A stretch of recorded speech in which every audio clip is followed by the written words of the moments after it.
ஏயா சொல்ற பச்சு ஏதாவது கேட்குறியாயா? கண்டது கடையை தின்னுட்டு இப்போ முடியலேன்னு வந்து இங்கே படுத்து கிடக்குற. என் உயிரை தான் வாங்குற.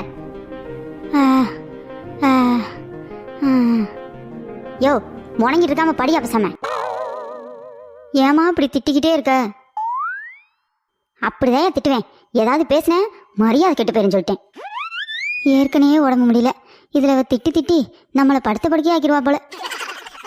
சுந்தரி அப்பாதே ஃபோன் பண்ணிச்சு, சோறு கொடுத்து விட்டேமான்னு இன்னும் காணாவன. நமக்குன்னு வந்து வாச்சிருக்கான் பாரு மருமகன், சுறுசுறுப்பு இல்லாம. அப்பாடி எப்படியோ அவனை திட்ட போயிட்டான். ஐயோ நம்ம பக்கம்ல திரும்பிட்டா தூங்குற மாதிரி ஆக்ஷன் பண்ணிட வேண்டியதான். அப்படி என்னத்தை தான் இந்த டிஃபனில் வச்சு கொடுத்தாலும் தெரில, இந்த கணக்குது. வந்துட்டியாடா? என்ன இவ்வளோ நேரமா? நீங்க உட்காந்த இடத்துல இருந்து பேசுவீங்க, நான் நடந்து வருவேனா? இந்த பேச்சு கொண்டு குறைச்சல் இல்லை, கொண்டாங்க. நல்ல வாசனையா இருக்கு. கண்ணை முழிச்சோம்னா இவ வேற திட்டுவா, பசி வேற எடுக்குதே.